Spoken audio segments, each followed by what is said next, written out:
Payroll with attendance sheet. देखिए सारा data हमारा लिंक है,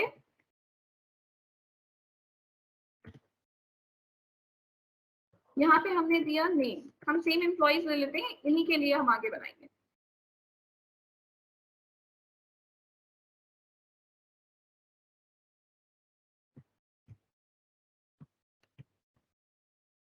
यहाँ पे हमने डेट्स लिख दी है 1 2, देन संडे मंडे, एक ही लिख दो, एक से भी काम हो जाएगा। हमें इसके लिए रेफरेंसेस देने होते हैं। ध्यान से देखिएगा, हम इसको ऐसे लेंगे, सेलेक्ट करेंगे और इसे आगे ऐड कर देंगे 30 तक, हम इसे पूरा ड्रैग कर देंगे। फैब्रिक का बना देते हैं, 28 से देना है। नेक्स्ट इसे इस तरह से ड्रैग कर दीजिए।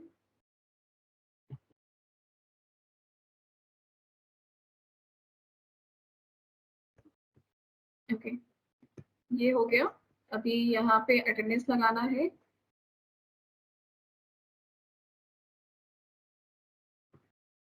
मर्जेंट सेंटर, मैंने आपको कहा है कि विद इन टेबल, जब आप टेबल के मिड में काम करें यानी कि टेबल के अंदर काम करें तो आप मर्जेंट सेंटर जैसे प्रैक्टिसेस को यूज नहीं करेंगे।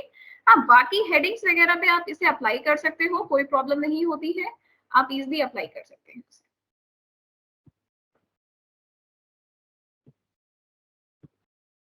ठीक है, ये डिजाइन है मेरा।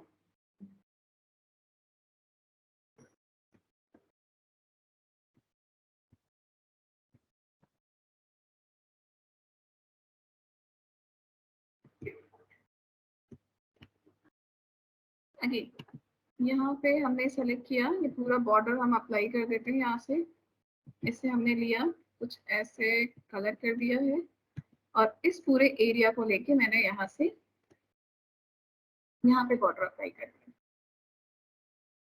ठीक है, अगेन इसके अलावा मैंने यहाँ पे एक और शॉर्टकट की लिखी है F4। अभी आपने F4 लिखा फीस के लिए। F4 की का एक सेकंड यूज भी होता है, अगर आपको प्रीवियस टास्क रिपीट चाहिए, जैसे हर बार मैं बॉर्डर पे जाके क्लिक करने के बजाय मैंने एरिया सेलेक्ट किया और F4 प्रेस कर दिया।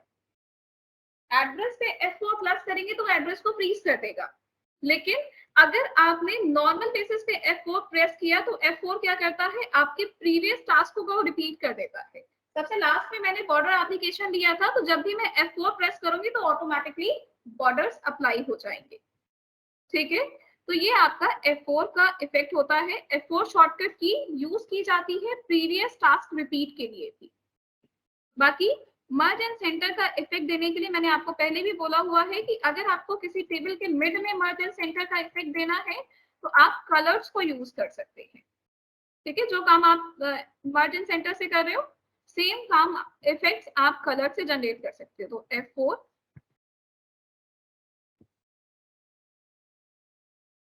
मैंने इसको सेलेक्ट किया, सेलेक्ट करके एक कलर दिया और अब जहां भी ये कलर मुझे अप्लाई करना है वहां मैं सेलेक्ट करके F4 प्रेस कर दूंगी, ऑटोमेटिकली कलर अप्लाई कर दूंगी। ठीक है, तो प्रीवियस टास्क रिपीट के लिए आप F4 को यूज कर सकते हैं। नेक्स्ट हम control A and alignment red. Next अब आती है अटेंडेंस।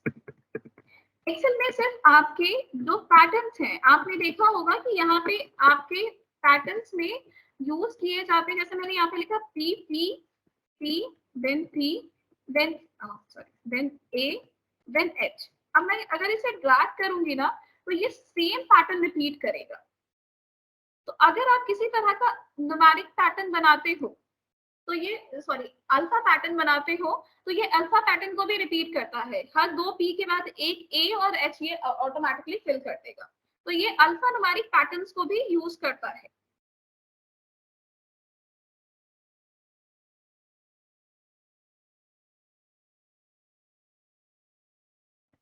ताकि मैं कॉपी पेस्ट कर ले रही हूँ।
अब मैं एक छोटा सा पोर्शन लेके यहाँ से मिक्सिंग कर लेती हूँ।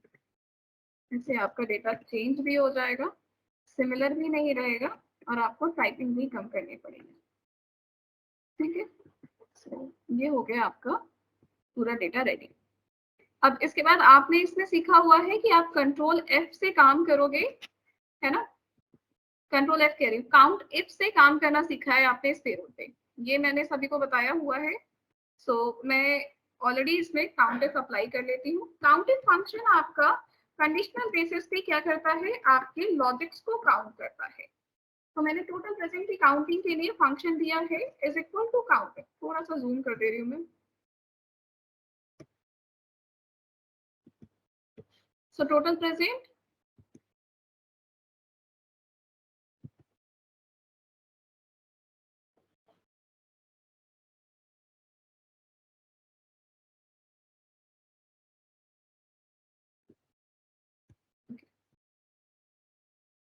नेक्स्ट, अभी मैं इसे टोटल प्रेजेंट आ गया हमारा। यहाँ पे हमने फंक्शन दिया is equal to count if, then पूरा एरिया दिया। एरिया आप चाहे स्टार्टिंग में संडे हो या कोई भी डे हो, आप एरिया पूरा ही दोगे। तो कंट्रोल शिफ्ट एरो की,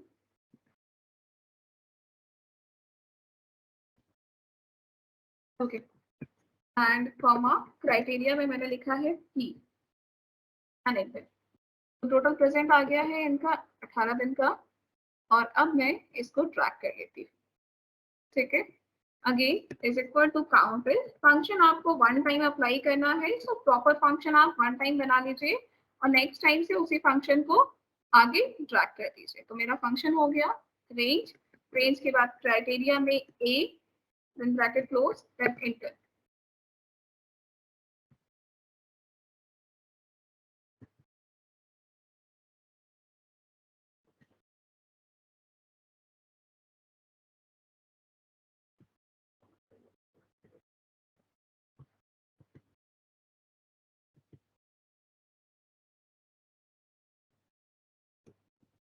ओके, सो ये हो गया। अब आ जाते हैं टोटल प्रेजेंट, टोटल ऑप्शन के बाद टोटल हाफ डेज। इसका जो इफेक्ट है वो इफेक्ट हम सिर्फ देंगे आपके जो बेसिक पे है। जब आप इसके बेसिक पे पे इसका इफेक्ट डाल दोगे तो वो ऑटोमेटिकली बाकी पूरी सैलरी पे आपके अटेंडेंस का इफेक्ट डाल देगा। अब हमने यहाँ पे दिया है काउंट पे, एंड इस बार अगेन हमने एक रेंज दिया, देन कॉमा, क्राइटेरिया में हमने यहाँ पे दिया है एच।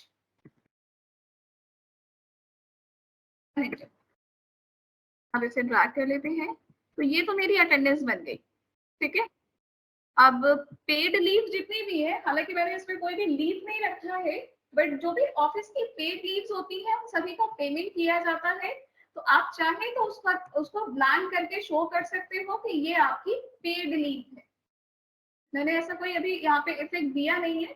आपकी जो संडे है सिर्फ उसको ही मैं पेड लीव काउंट कर रही हूँ, तो उसके लिए मैं अलग से कॉलम नहीं बना रही। अदरवाइज आप चाहो तो उसका भी कॉलम बना सकते हैं। और हमेशा ध्यान रखिए कि वर्किंग के साथ में ही आप फॉर्मेटिंग करते चलें, तो फॉर्मेटिंग का जो टाइम है वो आप बचा पाएंगे, वरना सिर्फ फॉर्मेटिंग करने बैठेंगे तो टाइम का बड़ा लॉस होता है इसमें। Next, so total present, total absent and total half days, ये हो गया आपका। अब इसके बाद हमने इसमें ऐड कर दिया है बेसिक पे। हमने सभी का बेसिक पे लिखा हुआ था यहाँ पे। मैं इसी बेसिक पे को ले लेती हूँ क्योंकि सेम एम्प्लॉइज है, और यहाँ पे ऐड कर देती हूँ।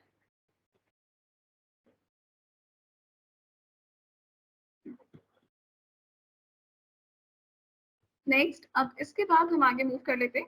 हालांकि देखिए हमें अब इसकी रिक्वायरमेंट नहीं है, तो इसको मैंने क्या किया, इसको मैंने सेलेक्ट किया कुछ इस तरह से और इसको मैंने ग्रुप में डाल दिया। आप अगर जाओगे डेटा के व्यू टैब, सॉरी टैब पे, डेटा टैब पे, तो यहाँ पे आपको ग्रुप मिल जाएगा। आप ग्रुप पे क्लिक कर दो, ये ग्रुप बन जाएगा। अटेंडेंस का एक पूरा ग्रुप है आपके पास, आप इस पे क्लिक करो, आपकी अटेंडेंस हाइड हो जाएगी और अब आपका पेरोल सीधा सीधा ओपन हो जाएगा। ठीक है, सो बेसिक पे के बेसिस पे आपका इस बार टोटल ग्रॉस पे बन रहा है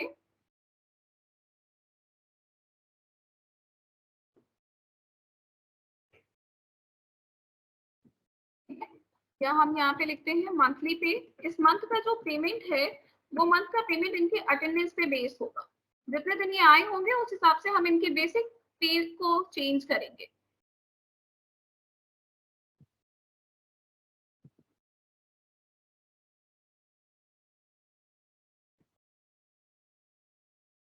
ओके नेक्स्ट, अब मंथली पे इफेक्ट डालने के लिए हमने लिखा यहाँ पे कि इनको हम देंगे मंथली पे के लिए हमें पहले पर डे पे निकालना है इनका। तो हमने मंथली पे से पहले एक कॉलम और इंसर्ट किया, ये है पर डे बेसिस पे।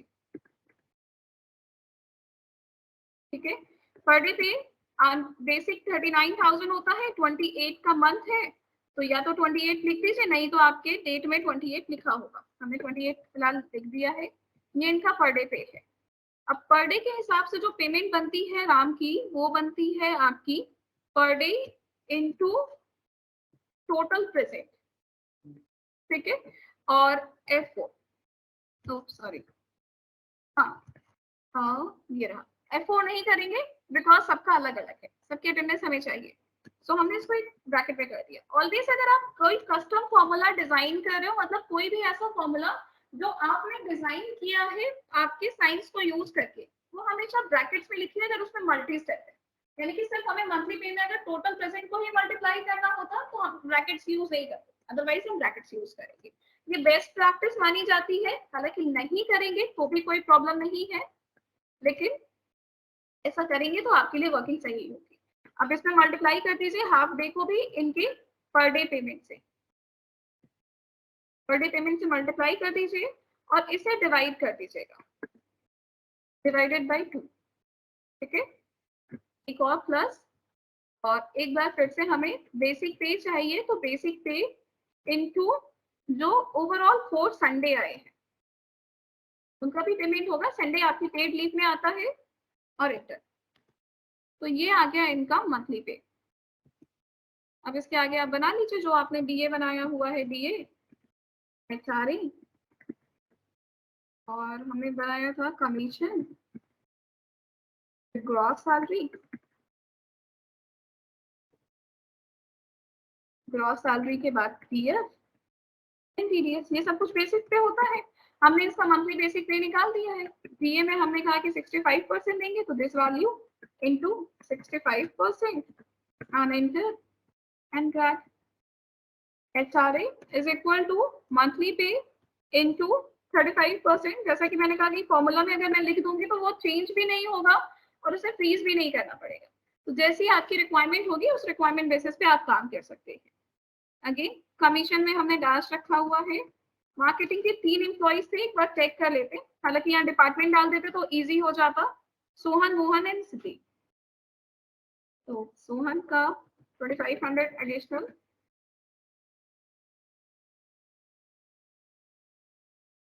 आप चाहे तो एक कॉलम और ऐड करके इसमें कॉपी पेस्ट कर सकते हैं डिपार्टमेंट को भी।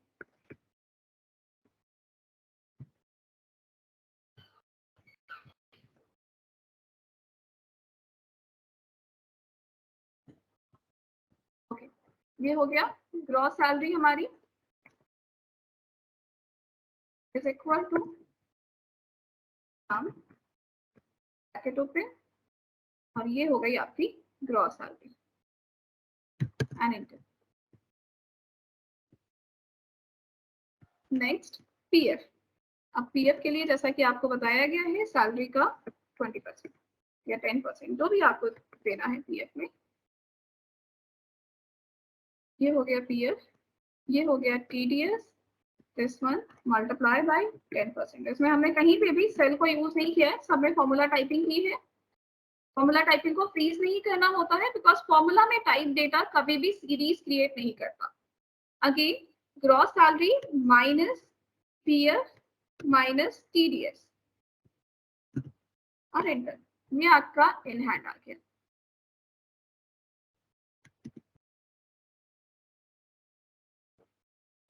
तो ये हो गया आपका पूरा पेरोल।